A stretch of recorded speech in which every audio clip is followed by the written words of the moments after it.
안녕하십니까, 이재필입니다. 자, 투자자들이 굉장히 힘든 시간을 보내고 있습니다. 우리 시청자님들께서도 마찬가지로 굉장히 힘드실 걸로 생각되는데요. 자, 어떻게 하면 좀 더 빨리 이 부분들을 극복하고 좀 수익으로 갈 수 있는지 그 부분에 대해서 시장 하나하나 좀 살펴보면서 전략까지 만들어 드리는 시간 갖도록 하겠습니다. 자, 오늘 시장은 뭐 조금 기술적 반등이 나온 그런 날이었죠. 코스피 지수는 0.34% 정도 상승 마감했고, 이 0.34% 상승 마감했지만 뭐 시장의 체감 지수는 코스피 지수나 코스닥 지수나 아침에 하락 종목이 많은 그런 상태에서 시작했다가 상승 종목이 훨씬 더 많은 상태로 바뀌었기 때문에 괜찮을 듯 합니다. 코스닥 시장은 1.15% 정도 상승 마감했습니다. 자, 근데 뭐 이 부분에 대해서 저도 시장 이제 돌아서서 갑니다, 이렇게 말씀드리는 날에 좀 빨리 좀 왔으면 좋겠는데요. 뭐 기술적 반등 뭐 그 정도로 좀 이해를 하시는 게 좋을 것 같고요. 자, 지금 연준의 통화정책회의가 우리 시간으로 목요일 새벽 뭐 그때 좀 발표가 되죠. 근데 뭐 금리는 동결일 겁니다. 거의 뭐 공산당 수준의 패드워치를 보면 거의 공산당 수준의 확률이 나오고 있어요. 뭐 99% 가까이 뭐 금리 동결이니까 동결이라고 보셔야 되고, 시장에 영향을 줄 부분은 아무래도 파월 의장의 입이다라고 봅니다. 근데 이 파월 의장의 입에서 뭐 좋은 얘기가 나오지가 않을 것 같아요. 왜냐하면 지금 뭐 시장의 가장 큰 우려가 물가 상승, 물가 상승이 연준한테는 가장 큰 우려죠. 그리고 시장에서도 가장 큰 우려가 물가하고 경기 침체, 이런 부분인데요.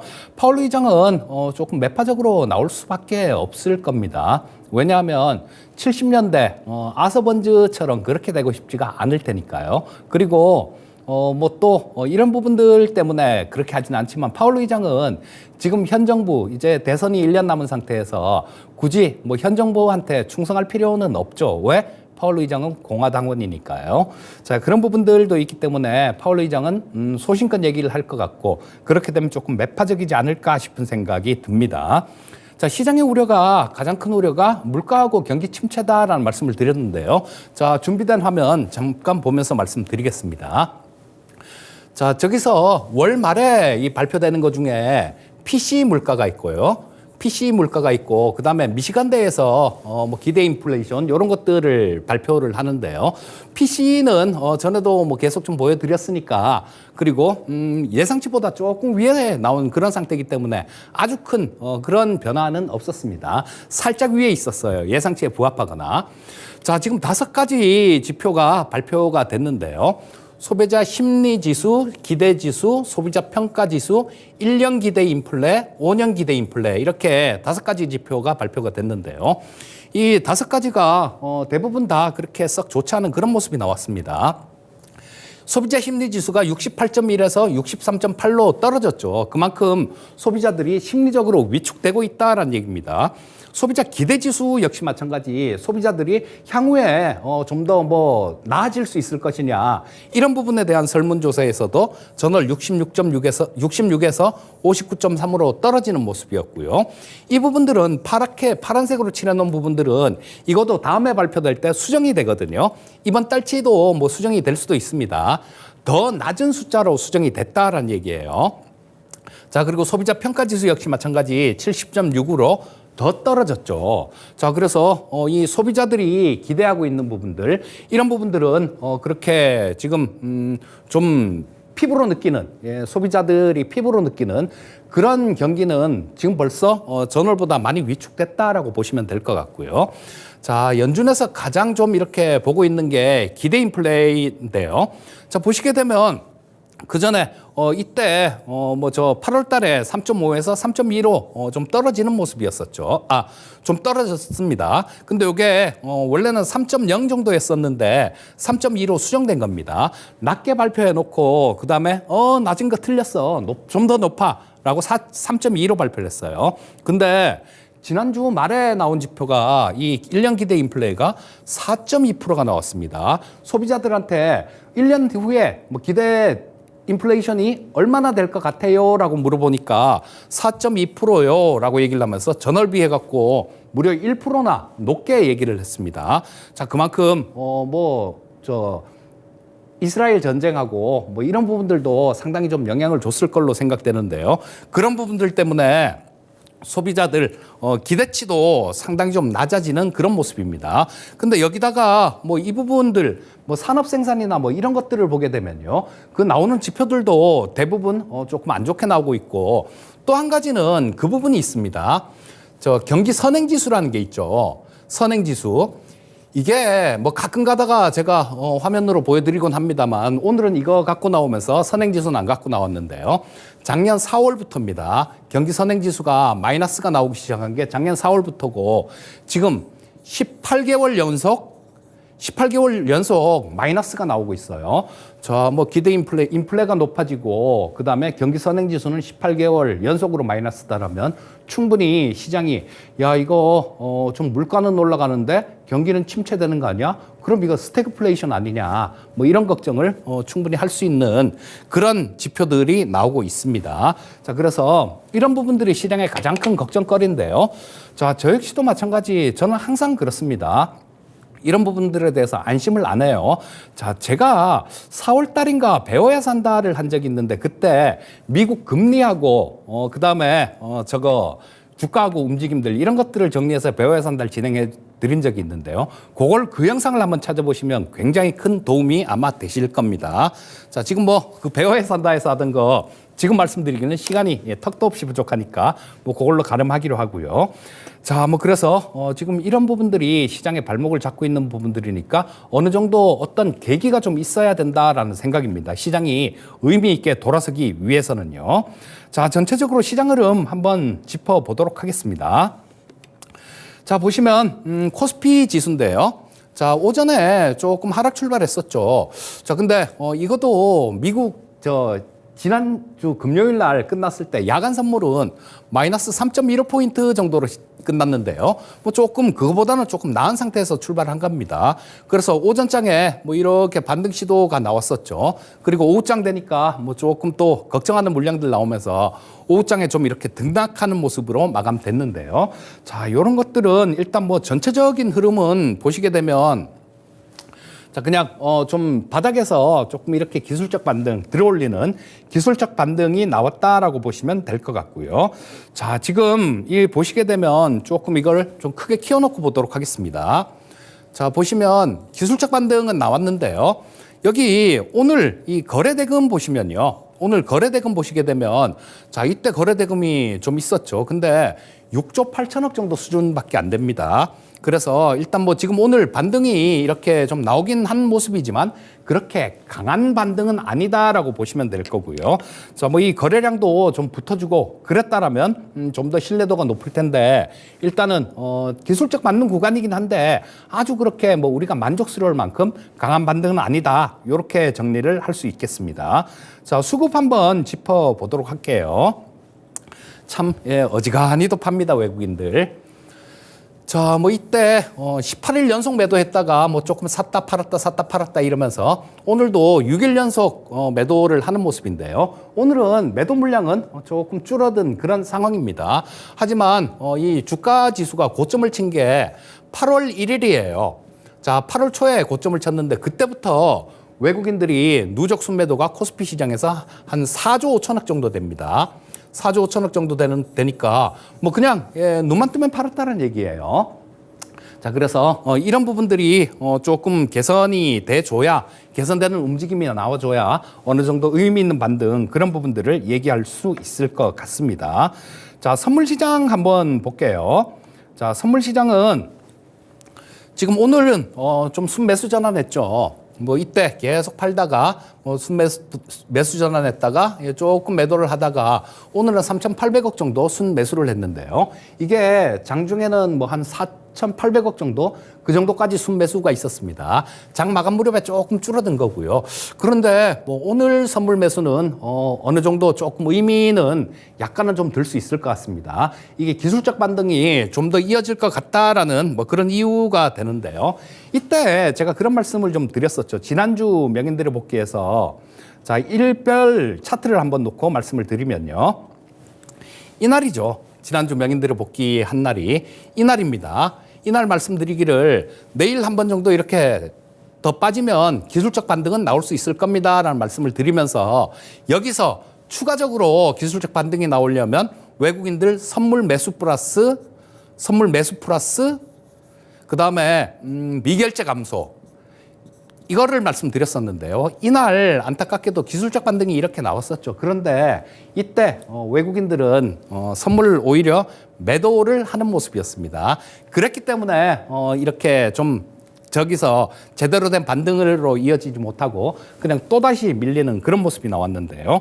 자, 지금도 마찬가지라고 보시면 됩니다. 오늘 보시게 되면 외국인들 뭐 선물 4천억 가까이 매수를 했는데요. 오늘은 뭐 좀 나아졌다라는 게 이 미결제 약정이 여기 보시게 되면 한 2,500계약 정도 미결제 약정이 감소하는 모습이었습니다. 그리고 이 푼 매도 포지션 요게 있는데 다음 주가 만기니까요. 이제는 아마 그런 모습일 겁니다. 이게 장중에 풋을 외국인들이 또 뭐 한 30억 이상 매도를 쳤었는데 장 막판 무렵에 매도 규모를 조금 줄였어요. 근데 장중에 제가 봤을 때 누적이 한 450억 가까이 됐었는데 지금 이 줄이면서 한 420매덕 정도 그 정도 수준의 누적 푼 매도 포지션을 갖고 있습니다. 자, 이 푼 매도 포지션 같은 경우는 만기 전에 주가가 급락을 하면 외국인들 크게 당하죠. 지금 450억이면 그렇게 작은 수치는 아닙니다. 자, 그렇다면 기술적 반등이 나오는 과정, 그런 과정들이 진행이 되고 또 그러고 난 다음에 조정이 있다고 하더라도 전저점을 깨고 아주 크게 하락하는 그런 모습이 나오지는 않을 겁니다. 또 뭐 오늘 저녁에 이란이 뭐 호르무즈 해협을 뭐 저 봉쇄를 한다 뭐 이런 얘기가 나와서 급락을 한다라고 가정을 하더라도요. 만기 전에는 반등을 시켜놓는 그런 움직임이 나올 겁니다. 자, 그래서 시장에 대해서는 뭐 저 단기적이지만 뭐 조금 그냥 한숨 돌리고 봐도 되겠다라는 생각이 들고요. 자, 코스닥 시장 한번 살펴보도록 하겠습니다. 자, 코스닥 시장의 저 분차트를 보시면 뭐 코스피 시장보다는 상대적으로 강한 모습이죠. 자, 바로 상승 추세로 돌렸다가 상승으로 돌렸다가 뭐 코스피 시장보다는 상당히 좀 강한 모습으로 이렇게 움직였는데 그동안 하락폭이 코스닥 시장이 훨씬 더 컸죠. 코스피 시장보다. 그러다 보니까 낙폭이 컸던 만큼 코스피 시장보다 강세를 보였다. 요렇게 보시면 될 거고요. 자, 뭐 일단 이 코스닥 시장 역시 마찬가지입니다. 자, 뭐 이 반등 기술적 반등 시도하는 그런 움직임은 좀 나올 가능성이 있어 보이죠. 밑에 보시면 기관 외국인들 이렇게 쌍끌이로 좀 3일 연속 쌍끌이로 좀 매수한 그런 부분도 있으니까요. 자, 반등 시도가 나올 수 있는데 이 반등의 목표치는 지금 이 22평선이 빨간 선이 강하게 이렇게 내려오고 있죠. 내일 되면 좀 더 빠질 겁니다. 그리고 모레 되면 좀 더 빠질 거고. 자, 반등 나오는 구간들이 있다고 하더라도 이 22평선 이 자리에서는 한번 걸릴 수 있는 자리다. 뭐 이렇게 보시면 될 것 같고요. 외국인들은 이 코스닥 시장에서는 뭐 3일 연속 순 매수를 했는데 보시다시피 그렇게 좀 규모 자체는 그렇게 크지는 않은 모습입니다. 뭐 430억, 131억, 오늘 609억 정도 매도를 했으니까요. 자, 그래서 이거는 강하게 매수한 게 아니라 뭐 어느 정도 그동안 뭐 공매도 쳤던 부분들 이런 부분들에 대해서 어느 정도 좀 챙기는 뭐 그런 부분 아닐까 싶은 생각이 들어요. 자, 그래서 일단 뭐 기술적 반등 결론은 그겁니다. 기술적 반등 가능성은 있어 보이는데 그 규모는 투자자들이 만족하는 그런 수준이 나오기는 조금 더 기다려야 될 것이다. 이런 생각이니까 뭐 참고하시면 될 것 같고요. 자, 오늘 뭐 특징 섹터를 한번 보면 로봇 섹터를 들 수가 있겠죠. 여러분들 시장이 불안할수록 이런 부분들 주가 움직이는 거 보고 뭐 가격을 이렇게 보면요. 불안해서 못 견딥니다. 그러니까 시장이 불안할수록 세상의 변화를 보는 그런 시각이 필요합니다. 자, 제가 자주 말씀드리죠. 이 세상의 변화에 부합하는 종목들 같은 경우는 지금 좀 빠지더라도 나중에 뭐 어느 정도 일정 부분 시간이 지나면 지금보다 주가가 훨씬 더 올라 있는 그런 모습이 나오게 될 겁니다. 자, 그리고 예전에 짧게 제가 예전에 얘기 과거 그러니까 역사 얘기 하나 해드릴게요. 의정왕이 그렇게 했다 그러죠. 지금 뭐 잠이 안 와서 막 이렇게 뒤척거리고 있다가 선잠이 들었는데요. 백제는 망한다, 백제는 망한다, 막 이런 얘기가 막 들려서 벌떡 일어나서 누구야? 그리고 딱 보니까 뭐 도깨비불 같은 게 그냥 땅속으로 쑥 들어갔다 그래요. 그래서 거길 파보니까 거북이 등껍질에 그런 글이 써 있다라고 얘기를 하죠. 백제는 만월, 신라는 초승달 이런 글이 써 있었다 그래요. 그러고 난 다음에 백제는 망하고 신라가 삼국 통일을 하게 되는데요. 여러분들 주식 투자도 마찬가지입니다. 만월 같은 누구나 다 관심 갖고 있는 이런 둥근 달 같은 그런 섹터들이 올해도 있었죠. 예, 다 아실 겁니다. 그런 쪽에 투자하면 잘못하면 굉장한 어려움을 겪을 수가 있어요. 그래서 지금 이제 뭐 오랫동안 관심을 받은 그런 섹터가 아니라 향후에 관심을 더 받을 섹터, 이제 막 성장하는 그런 섹터에 대한 관심이 필요한데요. 이게 바로 로봇 섹터다라는 겁니다. 자, 그리고 뭐 올해 지금 재료도 뭐 좀 대기하고 있습니다. 올해 보시게 되면 지금 제3차 지능형 로봇법 뭐 이런 로봇 기본 계획이라는 거 이게 3차까지 진행이 됐습니다. 근데 올해 내에 뭐 로봇월드 2023에서 정부 당국자가 그런 얘기를 했죠. 제4차 지능형 로봇 기본 계획을 발표할 예정입니다. 여기에는 뭐 법으로도 뭐 좀 제정된 부분들이 있으니까 상당히 향후에 로봇 시장 쪽에 뭐 클 수 있는 뭐 그런 계획들이 아마 좀 많이 이렇게 포함이 돼 있을 겁니다. 그렇다면 아무것도 없는 뭐 그런 쪽들보다 훨씬 더 믿을 그런 자리도 있고 훨씬 좋은 섹터가 로봇 섹터다 이렇게 볼 수 있지 않겠습니까? 자, 오늘 이 두산 로보틱스가 한 27% 정도 급등을 했는데요. 참 투자자분들이 이 두산 로보틱스 보유하고 계신 분들 같은 경우는 토마토 TV를 주로 많이 보신 분들 같은 경우는 그렇게 보유하고 있지는 않으실 거예요. 왜냐하면 특히 제 방송에서는 그런 말씀을 드렸습니다. 이 두산 로보틱스 상장되기 전부터도 이 두산 로보틱스의 시총보다 레인보우 로보틱스의 시총이 큰 게 맞다라는 그런 얘기를 많이 말씀드렸는데요. 자, 상장되고 난 다음에 그냥 뭐 미끄럼틀이죠. 쫙 이렇게 빠졌는데 너무 많이 빠지다 보니까 낙폭과대에 대한 기술적 반등 요 정도로 보시면 될 것 같고요. 근데 그냥 낙폭과대라고 이렇게 올라오진 않을 거고요. 분명히 미래에 대한 기대감들 이런 부분들이 녹아있는 그런 흐름이다라는 생각이에요. 두산 로보틱스 같은 경우는 저는 뭐 사서 오래 들고 가세요 이런 말씀을 드리고 싶지는 않습니다.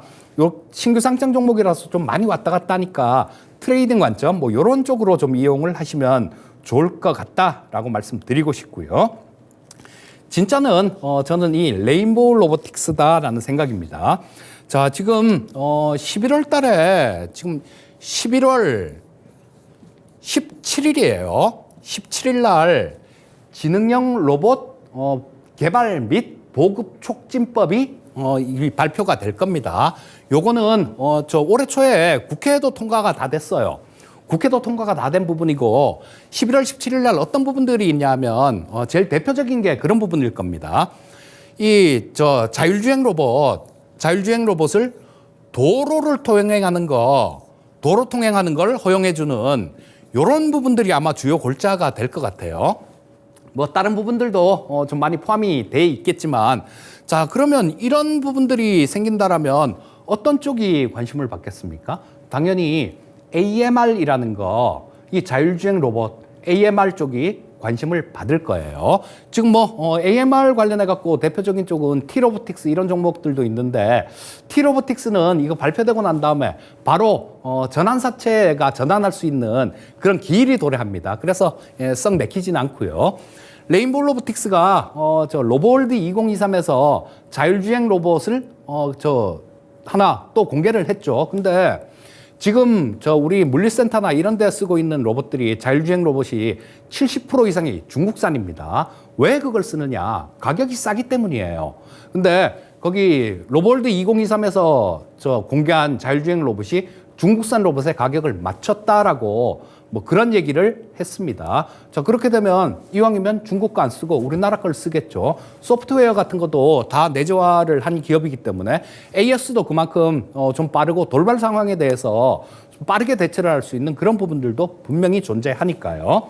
자, 그리고 삼성전자가 의료용 로봇, 뭐 웨어러블 로봇, 입는 로봇 같아요. 요거를 올해 출시를 할 예정입니다. 자, 근데 이 삼성전자 쪽은 진짜 로봇의 진심인 것 같습니다. 그리고 이 웨어러블 로봇이 뭐 개발되게 된다라면 이쪽도 아마 이 레인보우 로보틱스의 기술이 어느 정도는 영향을 주지 않았을까 싶은 생각이 들고요. 여러분, 이 레인보우 로보틱스를 삼성이 선택했다라고 생각하십니까? 아닙니다. 작년 8월 달 정도에 후일담을 들어보면요. 작년 8월 달에 여기 임원진들이 교육을 갔어요. 삼성전자에. 교육을 하러 갔는데 그 교육을 받고 뭐 부랴부랴 삼성에서 사장단이 뭐 야간에 회의까지 열었답니다. 그래서 지분 투자하는 거 그런 게 결정됐는데요. 그 전에 국내 유수의 ICT 기업, 국내 유수의 ICT 기업이라면 아마 제 생각에는 맞는지 아닌지 모르겠는데요. 네이버 아닐까 싶은 생각이 들어요. 그쪽하고 지분 투자 또 얘기가 오고 갔어요. 근데 여기서 생각하기를 그래, 삼성이 제조 쪽이 강점이 있으니까 우리도 그쪽이 좋겠다라고 레인보우 로보틱스에서 삼성전자를 선택한 겁니다. 2개 중에.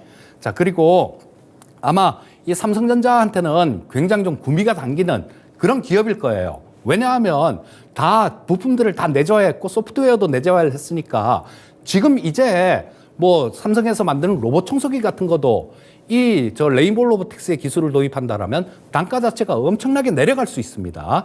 자, 그런 부분들이 있고 또 지금 차트를 보셔도요. 그런 말씀 드렸죠, 제가. 이 레인보우 로보틱스 이날 제가 명인들의 복귀 출연했습니다. 이날 뭐 원금 회수했어요. 그런 말씀을 드렸잖아요.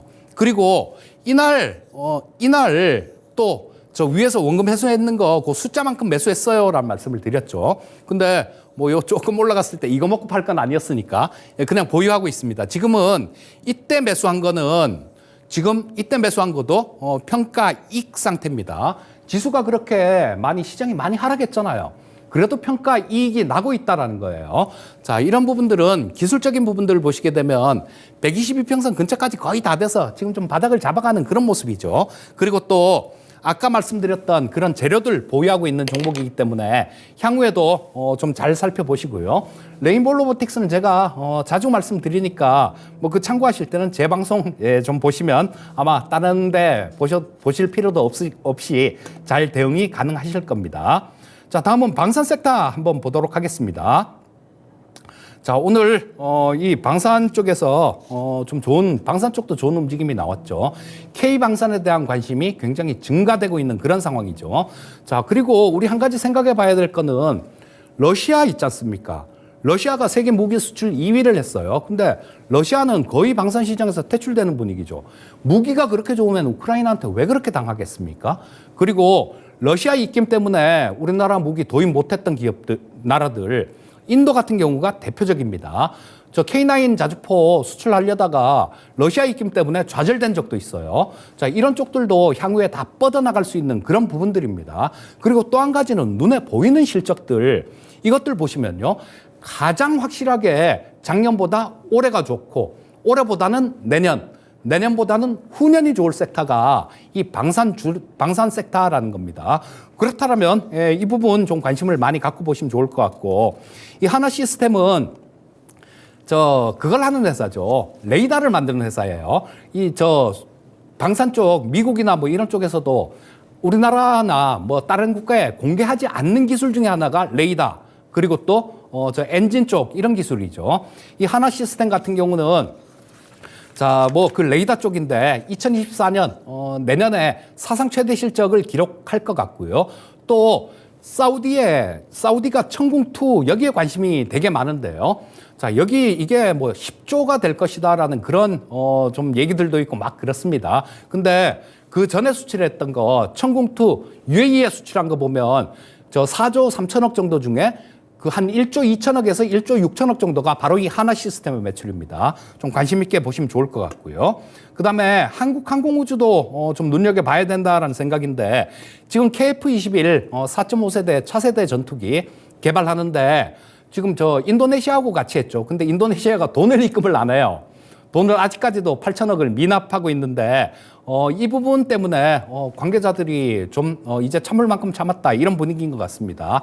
여기에 폴란드도 굉장히 큰 관심을 갖고 있고요. 사우디아라비아도 굉장히 큰 관심을 갖고 있습니다. 만약에 폴란드나 사우디아라비아가 들어오게 된다라면 이 4.5세대로 만들었는데 이거를 또 한 단계 진화하는 업그레이드하는 5세대로 진화시키고 그렇게 하거든요. 만들어 놓고 그 부분도 좀 빨라질 가능성이 있으니까 이 한국항공우주도 눈여겨보시면 좋겠습니다. 자, 그리고 뭐 일단 마무리를 또 해야 될 시간이네요. 자, 뭐 아까 말씀드렸듯이 시장 급락한 거에 비하면 그렇게 강하지 않은 반등 강도가 나오고 있습니다. 자, 파생시장의 수급은 아까 보셨죠? 다소 개선된 모습입니다. 그래서 기술적 반등은 가능한 영역이다. 이렇게 말씀드리겠고요. 자, 이 부분 잘 살펴보세요. 내일도 외국인들 선물 매수 플러스 이 매도 포지션을 청산을 해야 되는데 그거는 미결 작정이 감소하는 걸로 매도 포지션을 청산하는지 그 부분을 알 수 있을 겁니다. 요거 좀 살펴보시고요. 자, 반등 시에는 여러분들 종목을 옥석을 가리셔야 됩니다. 여러분들 계좌에 있는 종목들 중에 영업이익이 실적이 매출액 영업이익이 늘어나는 기업이다라면 보유하셔야 돼요. 하지만 뭐 적자 전환했다. 뭐 또 뭐 내년도 뭐 그렇게 별로 볼 거 없을 것 같다. 이런 종목들을 갖고 계신다라면 이 반등하는 구간을 이용해서 종목을 좀 이렇게 축소를 하시고 뭐 현금을 좀 만들어 놓으시고 거기에 잘 대응하는 그런 전략이 필요하다라고 말씀드릴 수 있겠습니다. 자, 그리고 방사한 쪽은 제가 조금 시간이 없어서 좀 빨리 넘어갔는데 저녁에 야인시대 때 또 말씀을 드리도록 하겠고요. 자, 오늘은 여기서 마무리를 해야 될 것 같습니다. 자, 저는 저녁에 야인시대 때 뵙도록 하겠습니다. 감사합니다.